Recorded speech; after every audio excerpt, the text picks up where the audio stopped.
Não? Ou que já tiveram algumas destas lesões enquanto surfavam? Jéssica está a franzir o nariz. Sim. Sim, não há uns anos, mas era uma altura quando eu comecei a surfar sozinha Uhum.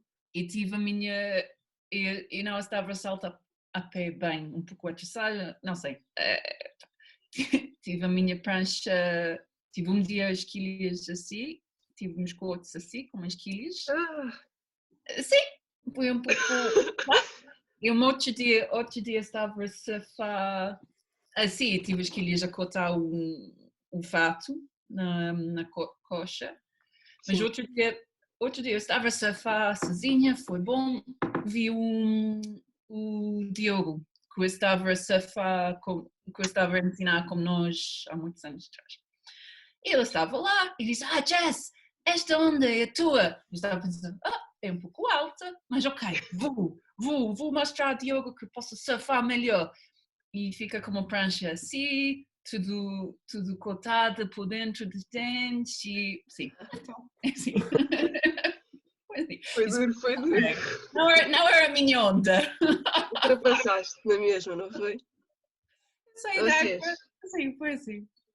Olha, no bodyboard, não sei se já aconteceu ao Joões e ao Marco, no bodyboard os antes usava aparelho nos dentes.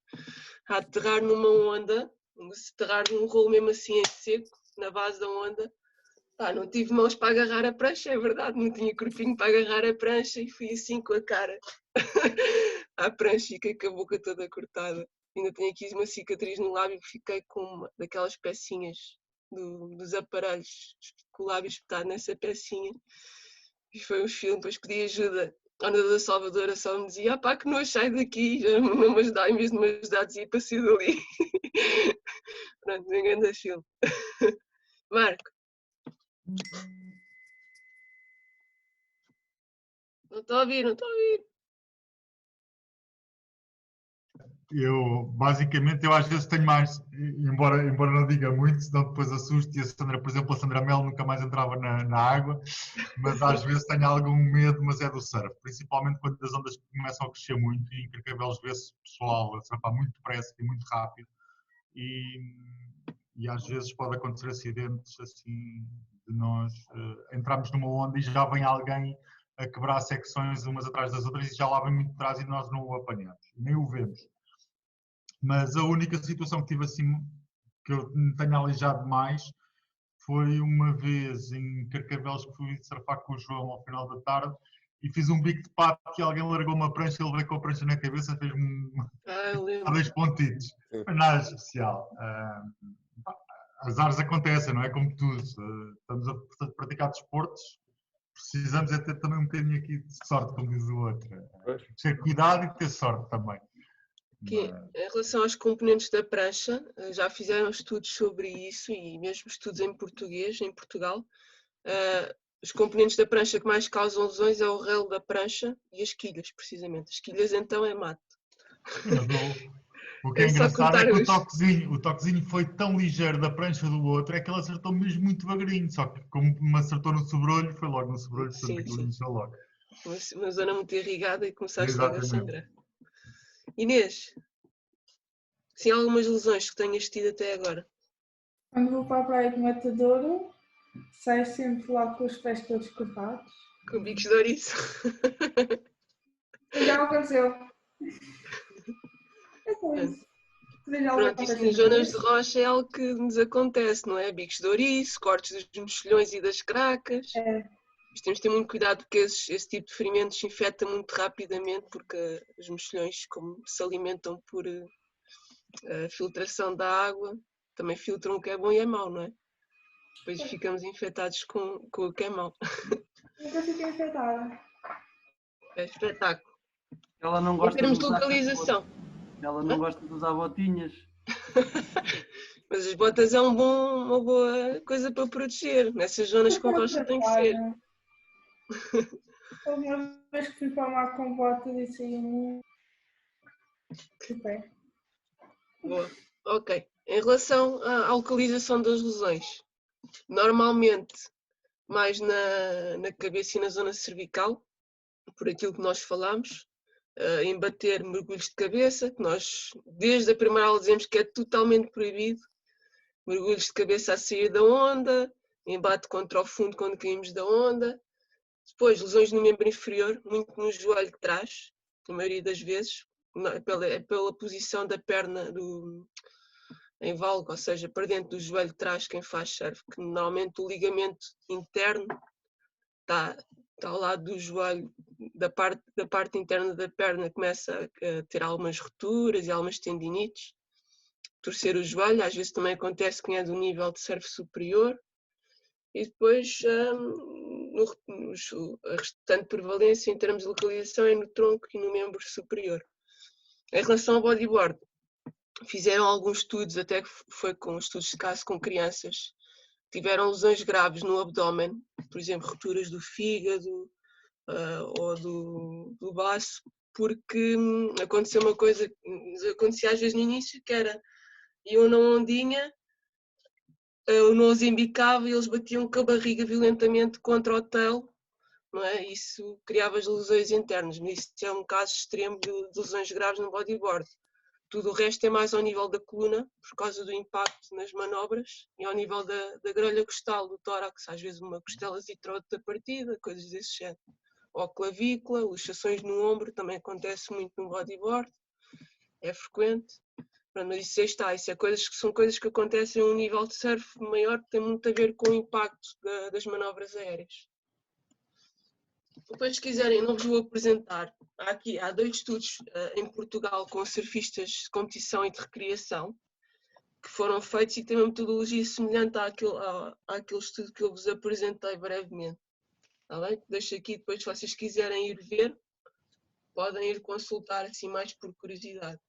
O que nós sabemos é que, tanto a nível internacional como nacional, quem surfa há mais tempo tem... Espera aí, deixa aqui ver os meus apontamentos. Quem surfa há mais tempo tem menor probabilidade de contrair uma lesão do que quem surfa há menos tempo, não é? E quem treina mais horas durante a semana tem maior probabilidade de ter uma lesão do que quem treina menos horas. Sim? Mas isto depois, se vocês forem consultar estes estudos, está lá bem explícito. Depois temos lesões causadas por envolvimento. As outras vimos eram lesões traumáticas, não é? Normalmente tinham a ver com um embate com outro surfista, ou embates com o fundo, ou com a nossa própria prancha. Agora vamos ver lesões causadas por envolvimento, como a Inês estava a dizer, que às vezes ficava assim com uns bicos de ouriço nos pés, ou com os cortezitos. São lesões deste género. Temos hipotermia, que eu falei na última aula. É algo que nós devemos ter muito cuidado, e daí a necessidade de nós utilizarmos fatos que sejam apropriados para a altura do ano em que surfamos. A altura do ano, aqui deduz a temperatura da água em que está nessa altura. Está bem? Tal como eu vos disse na aula anterior, sempre que estão a surfar e começam a tremer com frio, é o vosso corpo a dizer que está na hora de sair. Pá, não vale a pena insistir, está bom, apanhar mais umas ondas. Pá, não insistam. Saiam logo, porque o próximo passo é começarem a perder o controle dos vossos movimentos a nível das mãos e dos pés, não é? Depois dos braços, depois começam a ficar aqui com a mona um bocadinho trocada, sem capacidade de pensar e de reagir, e depois quando dão por vocês já estão tipo estado vegetal dentro de água, não conseguem fazer nada, não é? Evitar de chegar a esses pontos. Se começam a sentir frio, se começam a tremer, pá, sai, venho no outro dia, é onde existir mais dias para surfar. Não é? Não vale a pena estar a correr riscos. O que é que nós consideramos ser hipotermia? Quando a temperatura do nosso corpo desce abaixo dos 35 graus. Essa é a referência. Para depois, no caso vocês terem hipotermia, pode ter vários graus de severidade, não é? Podem ter uma hipotermia ligeira, moderada ou a severa. Nós, enquanto surfistas, estamos a vivenciar hipotermias ligeiras e até moderadas constantemente. Se até surfarmos no inverno é dia sim, dia sim. Não é? O que é que nós vamos fazer para depois tratar, entre aspas, uma hipotermia ligeira ou moderada? tirar a roupa que está molhada do corpo rapidamente, aquecerem-se com mantas, com toalhas e o belo do chazinho quente, tomar bebidas quentes, não é? Tentar permanecer no local seco e onde não estejam expostos a vento, frio e coisas desse género. Sim? Depois temos hidroxão. Alguém sabe o que é hidroxão? É um nome assim esquisito. Eu pus o nome esquisito, não pus outro de propósito. Vocês pensarem um bocadinho, senão era muito fácil.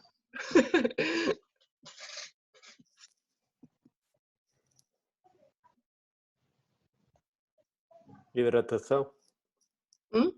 Hidratação? Hidratação? Não. Hidroxão? Hidroxão é choque térmico. Ok? Cold Water Response. Para a Jéssica. É muito estudado em fisiologia na Inglaterra. Há muitos fisiologistas a estudar esta reação do corpo. Começaram a estudar em pessoas que, por exemplo, caíam em mar alto. Imaginem, por exemplo, um pescador a cair de um barco ou que caíam em gelo. Em todo o caso, nós devemos considerar que o choque térmico pode acontecer até em água dos trópicos, não é?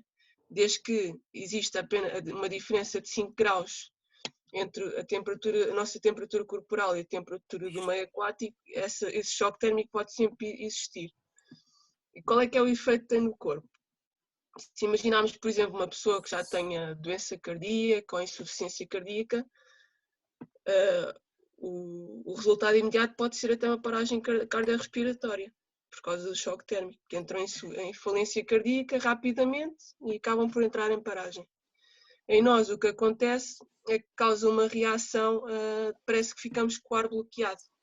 Nunca vos aconteceu mergulharem de repente, depois de estarem ao sol e ficar tipo... sem conseguir respirar durante uns segundos. Ok? Pronto. Isso foi um choque térmico que aconteceu. O que é que nós vimos? Helder, diz.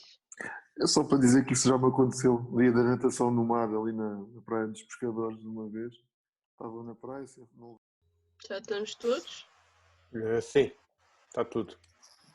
Boa, Helder, estavas a dizer... Houve um dia que foi a natação no mar, na Praia dos Pescadores. O João estava lá. Eu até andava a treinar na piscina e eu só sentia uma vontade para fazer acho que era 500 metros. Acho que era 500 metros. E de repente, bom, estava um dia assim quente, estávamos todos lá no areal, quentes, e eu estava sem fato, achei que ia bem sem fato. E às tantas dizemos, vão mandar um mergulho para fazer o contacto com a água antes de começar. E eu fui à água, mergulhei, e o primeiro mergulho que eu fiz, senti logo...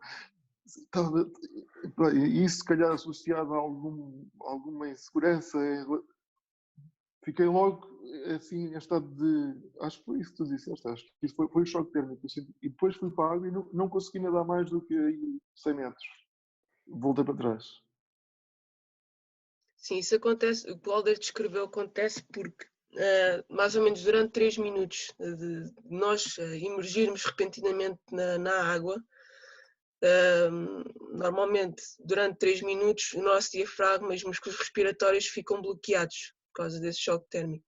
Existe uma reação que é a água, com o passar do tempo, vai começando a sair das extremidades para o centro do corpo para tentar manter a nossa temperatura central e manter a irrigação do sangue apropriada nos nossos órgãos nobres, que estão no fígado, o coração, o cérebro, por aí fora. E daí tu tens essa sensação, primeiro que não conseguias respirar, não é? E depois que não conseguias fazer nada. Porque a reação a seguir, se não consegues respirar, o teu sistema simpático, ou seja, a parte do seu sistema nervoso que atua quando estás em stress, começa a dizer sai daqui, começa a entrar em pânico, não é? E por não conseguires respirar e acaba por não acontecer nada. Daí o choque térmico ser um dos fatores de afogamento mais estudados, não é? Porque o que agora se quer é ensinar às pessoas que esta sensação de não conseguir respirar é normal, mas que não vai permanecer para sempre, vai passar. Então o que é que nós devemos fazer quando isto acontece?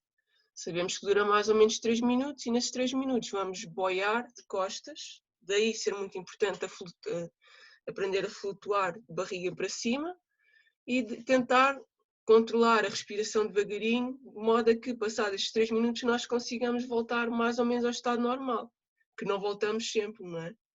Como tu disseste, Hélder, depois só conseguiste nadar para aí uns 100 metritos e tiveste que voltar para trás. Pronto, este é outro ponto a ter em atenção. E o que é que devemos fazer para evitar o choque térmico quando vamos surfar?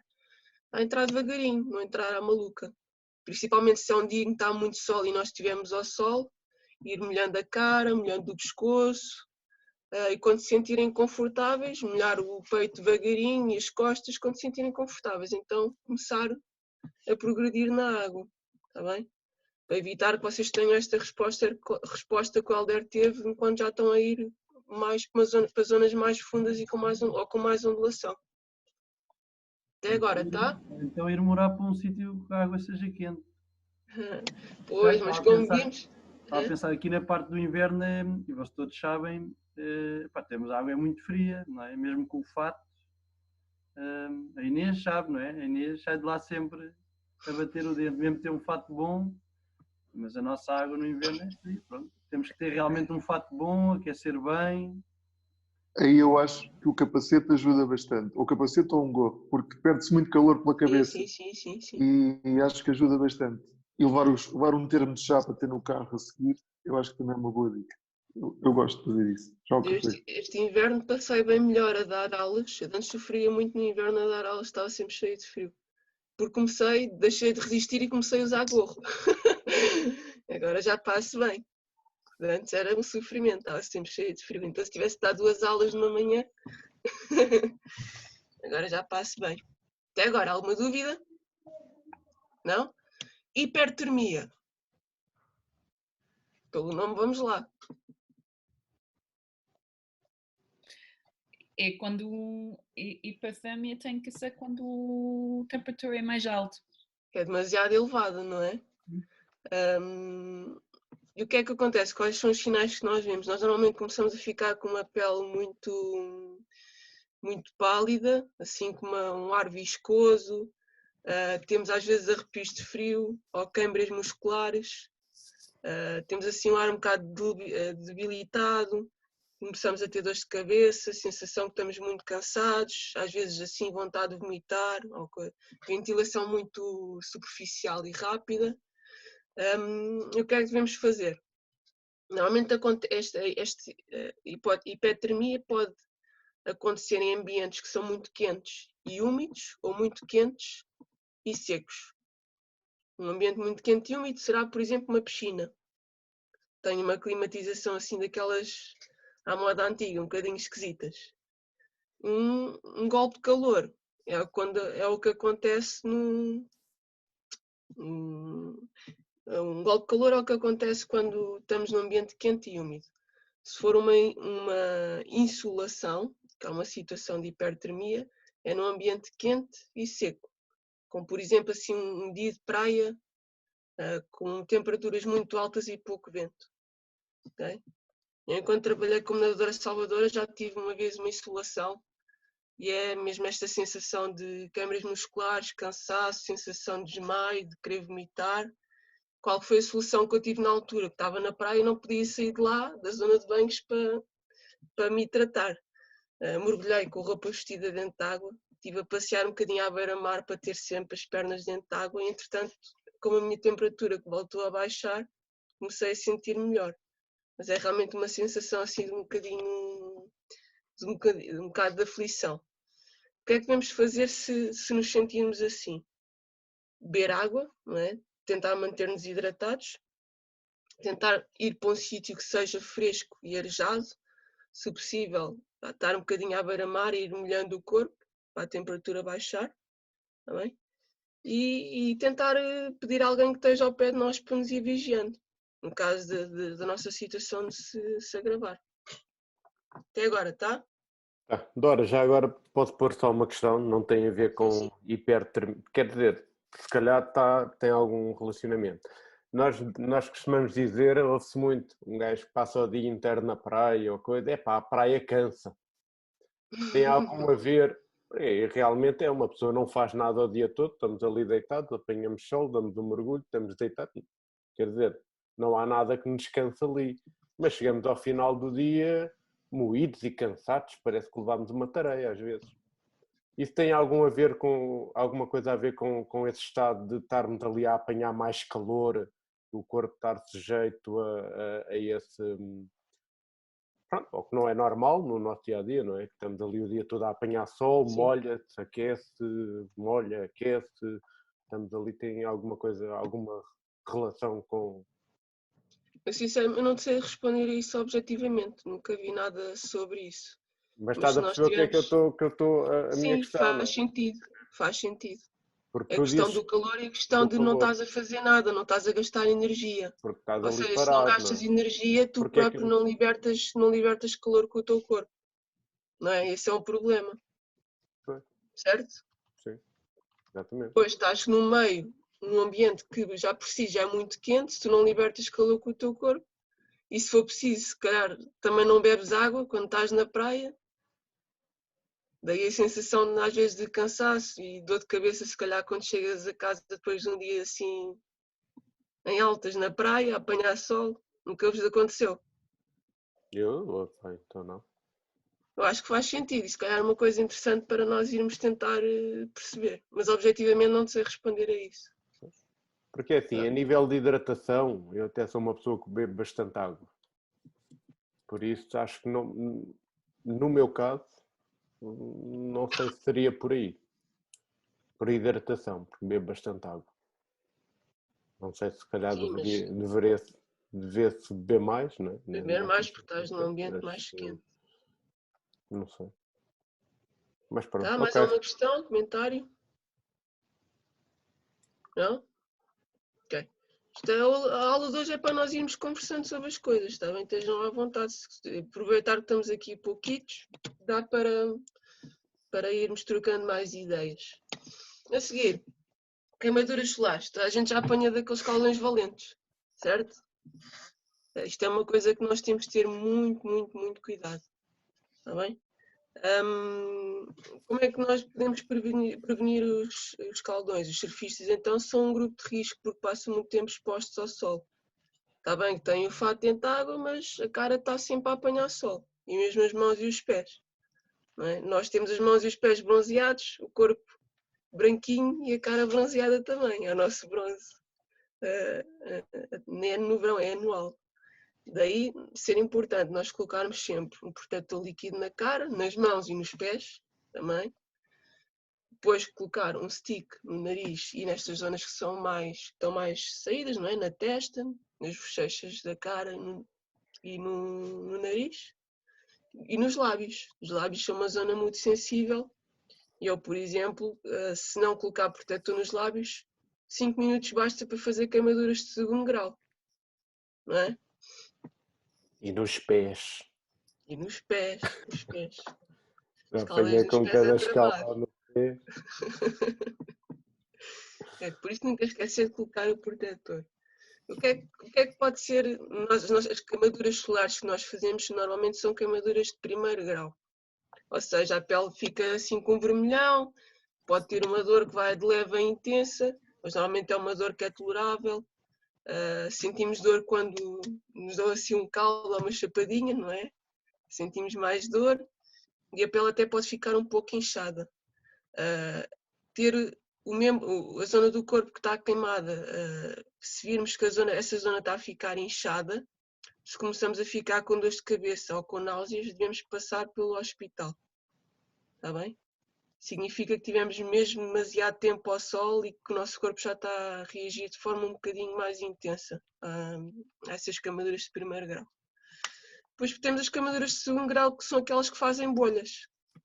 Pode ser num caso extremo, uma pessoa que esteja muito tempo ao sol, ou por exemplo tenha uma pele como eu e a Jéssica, que é mais branquinha. A Jéssica, com certeza, se ficar ao sol sem pôr protetor nos lábios, também fica com os lábios todos rebentados, não é? Então, nós nesse sentido, as pessoas que têm a pele mais clara, temos de ter mais cuidado nesse sentido. Está bem? Fazemos queimaduras de 2º grau mais facilmente. Não é, Jéssica? Sim, e já tive, porque no momento uso um 50, mas já tive muitas vezes quando eu estava quase com tudo em 50 e depois volto a casa e tem as linhas vermelhas nos sítios onde eu biquíni, mas é vermelha, vermelha, vermelha. Sim. Ok. As queimaduras de primeiro grau, como eu disse, geralmente não precisamos de um tratamento específico, basta pôr assim um biafine ou um creme hidratante, ajuda.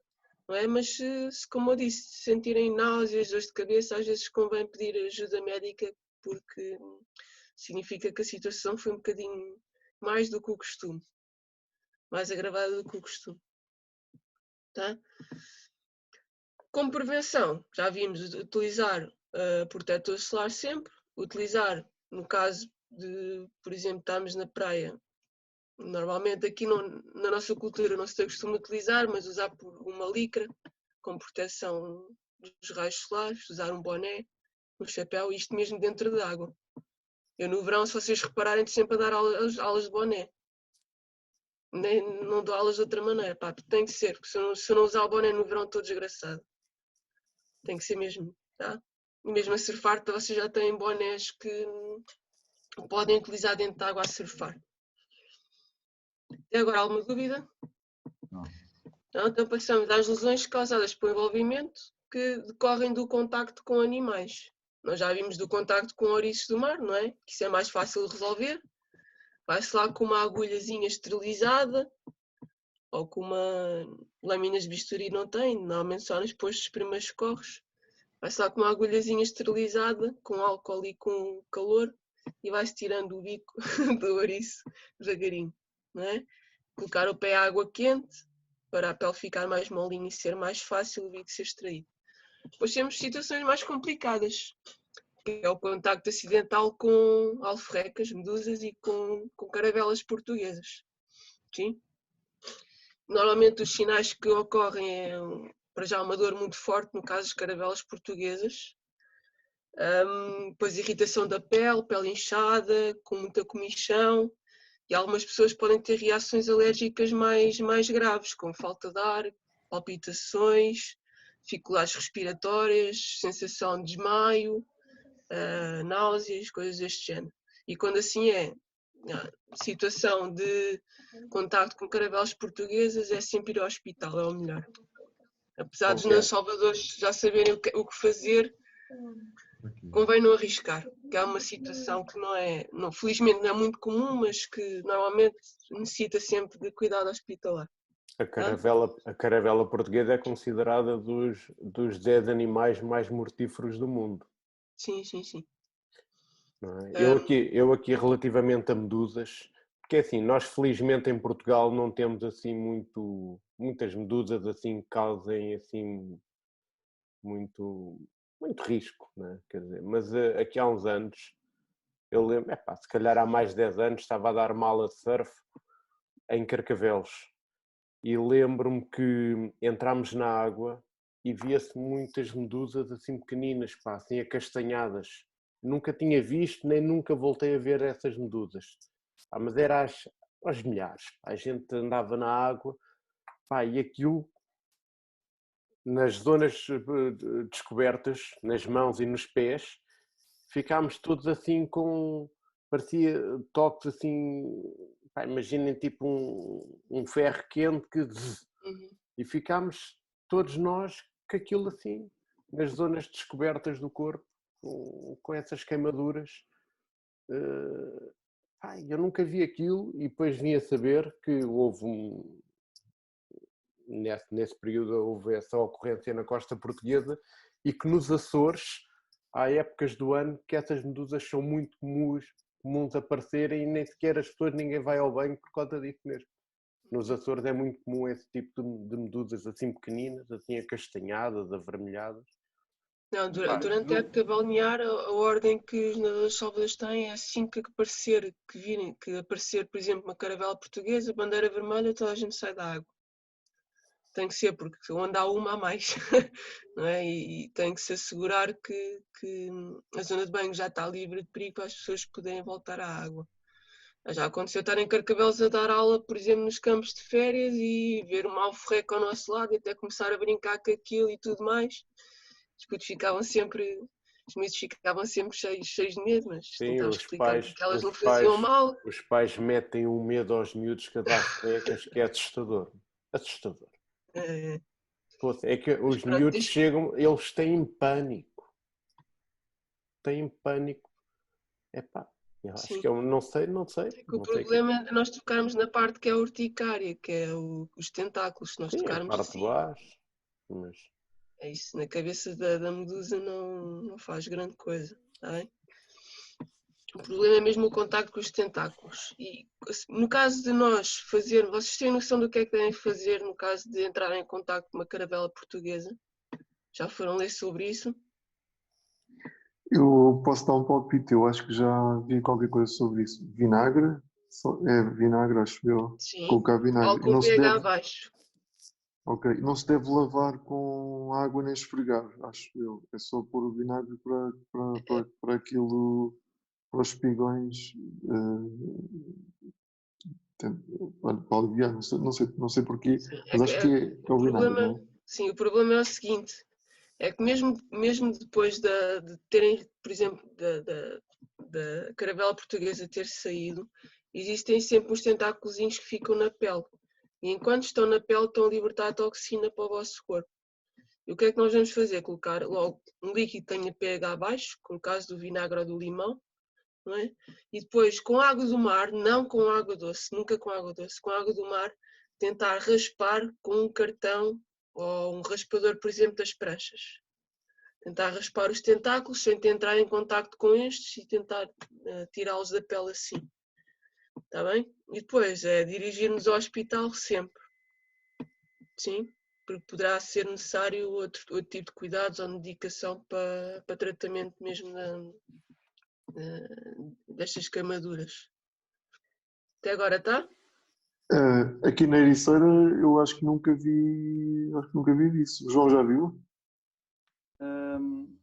Assim, já apareceu há uns tempos, assim, eu não sei se aquilo pertence à mesma família da caravela portuguesa, não tem ali outro nome, que é muito parecido o formato, mas eu acho que não é, não é assim tão má como a caravela portuguesa.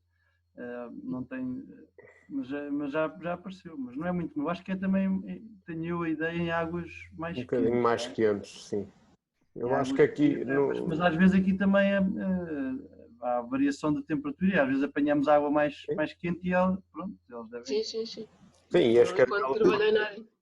Eu nos Açores já apanhei uns belos esticões parece mesmo um ferro a queimar. Já apanhei. Nos Açores há muito. Nos Açores há muito e a pessoa, quando está a entrar na água, tem que ter atenção e ver se consegue detectar, porque aquilo é mesmo...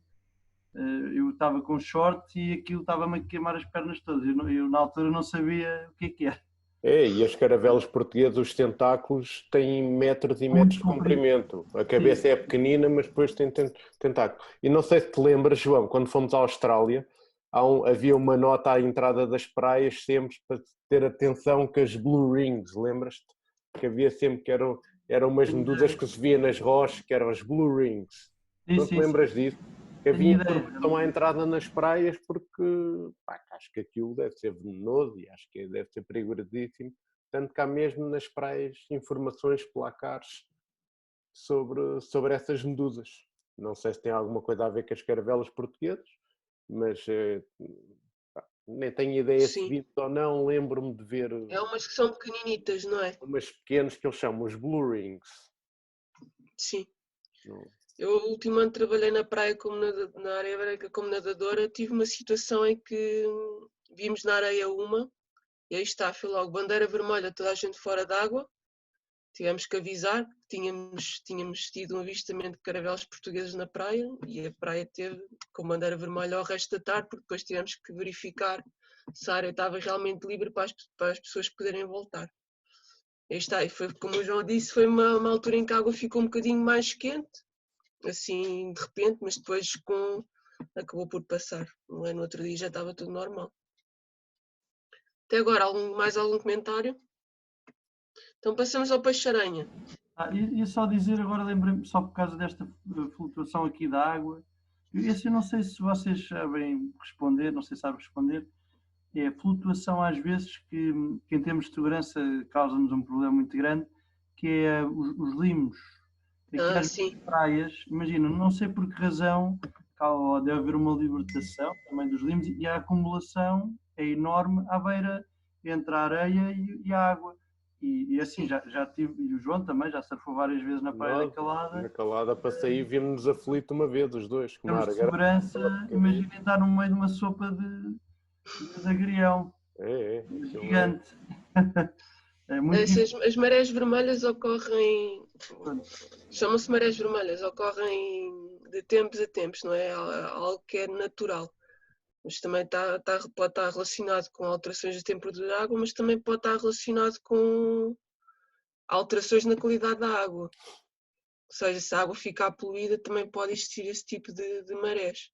Aí convém diferenciar do que é que está a acontecer, se é porque a água está um bocadinho mais quente, se é porque o mar ganhou mais força no fundo e soltou mais limos, também pode acontecer. O problema é que não temos a certeza a causa dessas marés. Mas é muito perigoso depois assim, porque aquilo vais até na onda e... Não, e agarra mesmo, aquilo prende, então barbatanas puxa para baixo. Aqueles limos de correia, não é? Aqueles limos de correia mais compridos. É, aqueles compridos, grossos. Sim. Peixe-aranha, o nosso amigo. A mim já me calhou uma vez, e a vocês? Várias.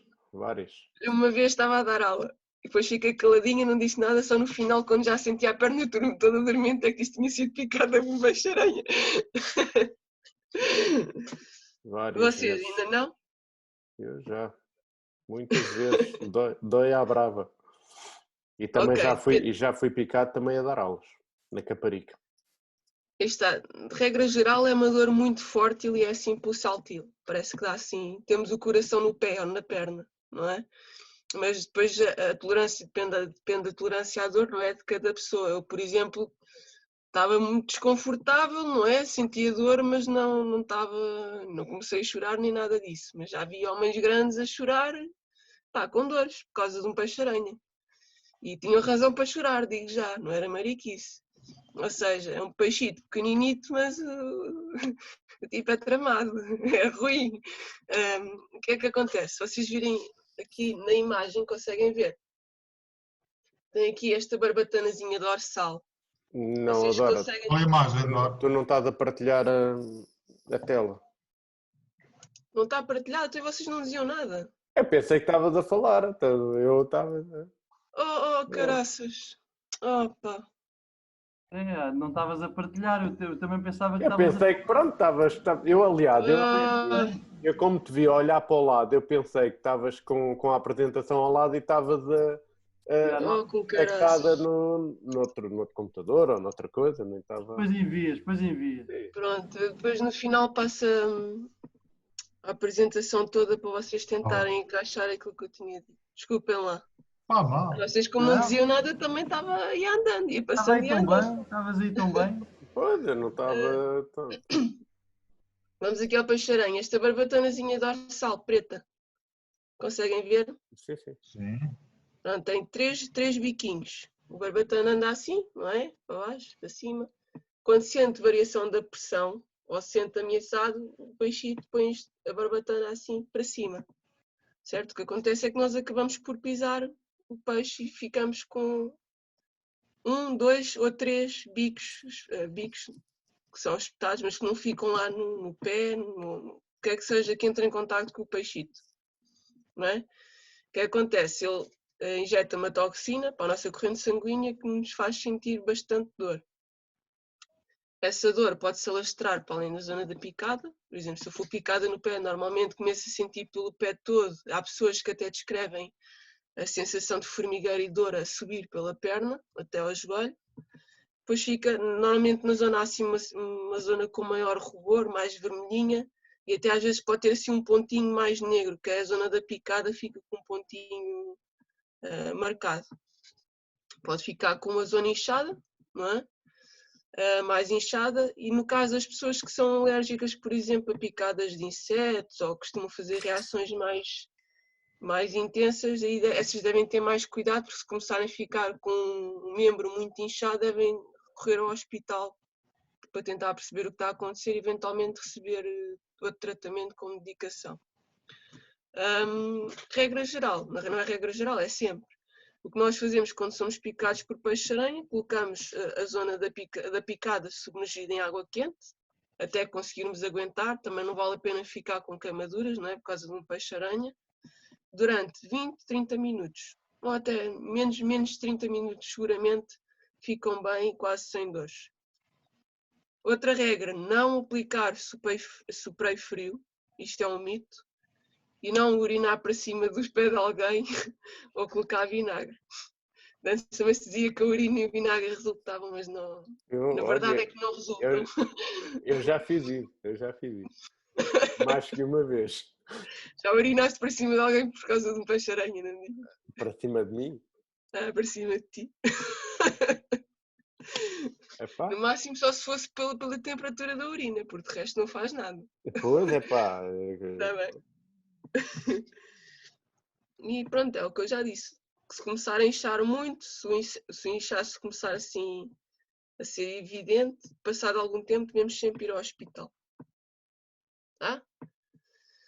Passamos agora à outra lesão, que pode ocorrer em casos mais extremos e que, no caso do surf e no bodyboard de recreação, por exemplo, na Austrália, tem alguma prevalência assim que é considerável.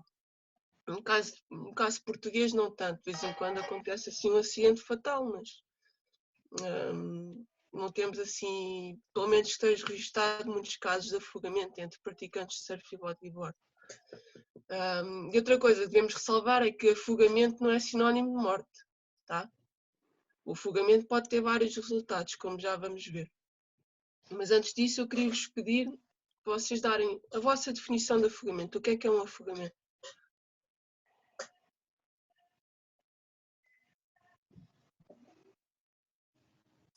Seria entrar água para as vias respiratórias? Sim. Com maior ou menor gravidade?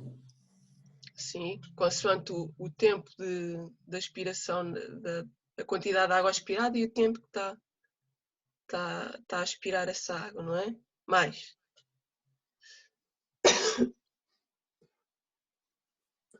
E é só água, podemos afogar só em água?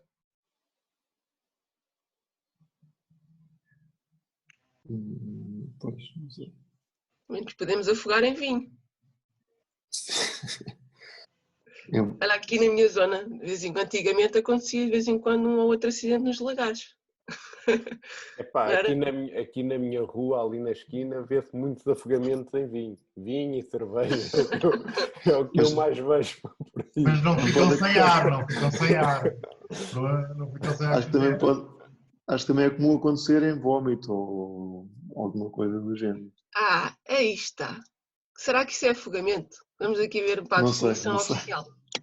A definição oficial diz-nos que afogamento é a aspiração de líquido não corporal, ou seja, o vómito, não é? Nem, por exemplo, a criação de um edema do pulmão, a criação de líquido nos pulmões também não é considerado afogamento.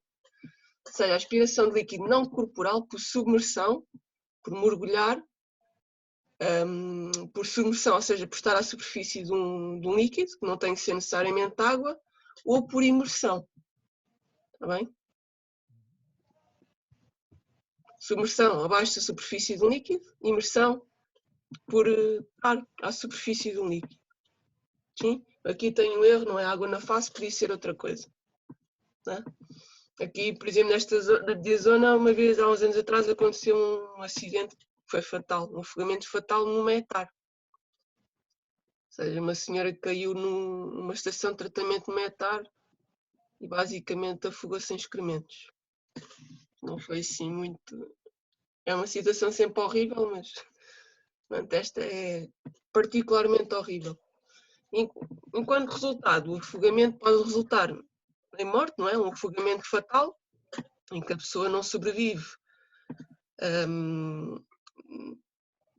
é retirada da água sem vida ou pode falecer depois até de tentativas de reanimação. Morbidez, não é? Uma pessoa que sobrevive, mas sobrevive com lesões permanentes, ou seja, pode ficar em estado vegetativo. Normalmente as lesões que decorrem de um afogamento são ao nível cerebral, as mais graves, não é? Lesões a nível neurológico, a nível dos rins, do coração, do sistema cardiorrespiratório, e depois pode ser um afogamento com ausência de morbidez, ou seja, a pessoa sobrevive sem lesões, foi resgatada com sucesso e não decorreu nenhum problema desse acidente. Está compreendido? Antes utilizavam-se outras nomenclaturas, como afogamento seco, afogamento úmido, segundo afogamento, primeiro afogamento. Isso já foi tudo descartado, está bem? E só criava confusão na classificação dos afogamentos. Então agora o que se diz, em termos de classificação, é que o afogamento pode ser fatal ou não fatal e pode ser testemunhado por alguém ou não testemunhado. Sim?